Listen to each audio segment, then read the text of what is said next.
আসসালামু আলাইকুম ভিউয়ার্স, আপনারা ইতিমধ্যে স্ক্রিনে যে সবজিগুলো দেখতে পাচ্ছেন এগুলো হচ্ছে শীতকালীন সবজি। আর এই সবজিটির নাম হচ্ছে বাঁধাকপি। এটা আমরা অনেকে জানি। তো এই বাগানে অনেকগুলো সবজি আছে, আপনাদেরকে দেখেন ঘুরে ঘুরে দেখেন ওইদিকে কৃষক সবজিগুলো কিন্তু উড়াইতেছে, আমি এদিক দিয়ে ভিডিও করতেছি। আর এখানে আছে দেখেন মিষ্টি কুমড়া গাছ, দেখেন মিষ্টি কুমড়া গাছের ফুলও আছে এখানে, বমি যে বাঁধাকপিও আছে।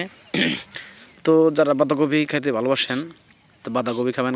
বাঁধাকপিতে কিন্তু প্রচুর পরিমাণে ভিটামিন রয়েছে, যাদের কোষ্ঠকাঠিন্য আছে বা আরও বিভিন্ন সমস্যা আছে, ভিটামিন ক্যালসিয়ামের অভাব বা ঘাটতি আছে, তারা বেশি বেশি করে বাঁধাকপি খাবেন।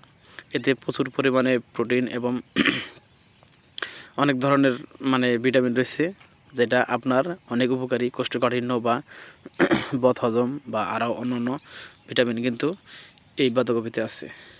আবার এখানে দেখা যায় দেখেন বিলাতি ফুল, মিষ্টি কুমড়া গাছের ফুল। এই ফুল দিয়ে কিন্তু আপনারা বড়া বানিয়ে খেতে পারবেন। এটি কিন্তু অনেক সুস্বাদু একটা ফুল। তো যাই হোক ভিউয়ার্স, ভালো থাকবেন। আপনাদেরকে আমি এই সবজি বাগানটা ঘুরে ঘুরে দেখাইলাম।